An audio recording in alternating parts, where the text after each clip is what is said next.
पुणे पोलिसांनी ड्रग्सच्या विरोधात मोठी कारवाई केलेली आहे। आतापर्यंत जवळपास अनेक ठिकाणी छापेमारी सुरू आहे। जवळपास 1100 कोटी रुपयांचं ड्रग्स आतापर्यंत पुणे पोलिसांनी जप्त केलेलं आहे। माझ्यासोबत यावर अधिक माहिती देण्यासाठी पुण्याचे पोलीस आयुक्त अमितेश कुमार सर आहेत। सर, कुठे ही कारवाई सुरू आहे? आतापर्यंतची पुण्यातली सगळ्यात मोठी ही ड्रग्सची कारवाई म्हणली जाते। बरोबर आहे। काल जे आम्ही NDPSची केस केली होती त्यामध्ये 3 आरोपी अटक होते। त्यांच्याकडून अधिक तपासानंतर विश्रांतवाडी परिसरात 2 फॅक्टरीज 2 गोडाऊन्स समोर आली आणि ते गोडाऊन्सचे झडतीमध्ये अंदाजन 55 kgचे MD बरामद झाला। त्या पुढील विचारपूसमध्ये कुरकुम MIDC परिसरात एक फॅक्टरी होती जिथे हे तयार होत होता। तिथे झडती आज सकाळीपासून सुरू करण्यात आलेली आहे। आत्तापर्यंत अंदाजन 550 kg MD तिथे रिकवर करण्यात आलेली आहे। सर्च सीझर आणि वेइंगचे प्रोसिजर सध्या सुरू आहे। एकंदरीत या प्रकरणात आत्तापर्यंत 600 kgचे वरचे MD रिकवर करण्यात आलेली आहे आणि त्याचे अंदाजन किंमत 1100 कोटीचे सुमारास असतील।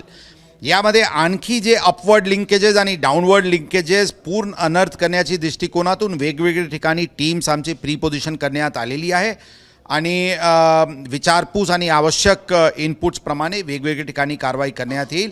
पूर्ण रॅकेट जे यामध्ये आहे आणि जे खालचेपर्यंत जे लोक कन्झम्पशनपर्यंत हे जात होते ते पूर्ण अनरेबल करण्याचे प्रयत्न सुरू आहे। बरं सर, आपण जर बघितलं तर एक वेगळ्या पद्धतीने हे जे MD ड्रग आहे ते वेगवेगळ्या ठिकाणी डिस्ट्रीब्यूट केलं जात होतं, वेगवेगळ्या राज्यांमध्ये पाठवलं जात होतं। त्याचं एक उदाहरण म्हणजे जे गोडाऊन समोर आलेत त्याच्यामध्ये मिठाचे पाकिट देखील सापडलेले आहेत। त्या पॅकेजचं काय करत होते, नेमकं कशा पद्धतीने उपयोग करत होते? यामध्ये सध्या आम्ही सांगितले हे तपास सध्या प्राथमिक स्टेजवर आहे।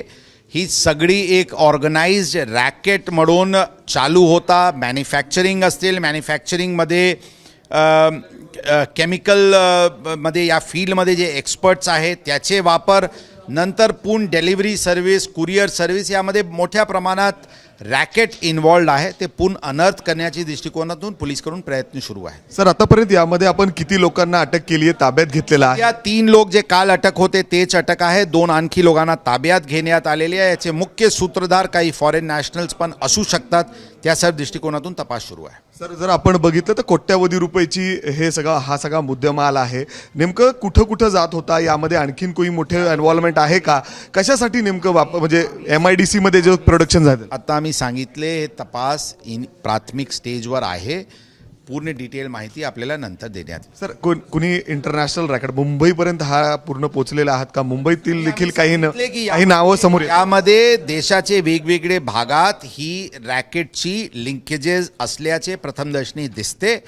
आम्ही पुणे शहर पोलीस दल, इतर स्टेट आणि सेंट्रल एजन्सीजची आता सपोर्ट घेत आहे आणि आमची जे काही लिंकेजेस असतील ते पूर्ण अनर्थ करण्यात येईल। अगदी जसं साहेब सांगतायत की सेंट्रल एजन्सीजचं देखील या ठिकाणी मदत घेतली जाते। सगळ्यात मोठी ही कारवाई आहे। आतापर्यंत जर आपण बघितलं तर 1100 कोटी रुपये या ठिकाणी मुद्देमाल जप्त करण्यात आलेला आहे। दौंड या ठिकाणी जे MIDC आहे त्या ठिकाणी देखील एक धाड टाकून कारखाना आहे, तिथं 550 किलो MD ड्रग त्या ठिकाणी जप्त करण्यात आलेला आहे। वेगवेगळ्या ठिकाणी अजून देखील ही कारवाई सुरू आहे आणि केंद्रीय जे सेंट्रल एजन्सीज आहेत त्यांची देखील ही मदत घेतली जाते आणि इंटरनॅशनल रॅकेट देखील असू शकतं अशी देखील या ठिकाणी पुणे पोलिसांनी शंका व्यक्त केलेली आहे।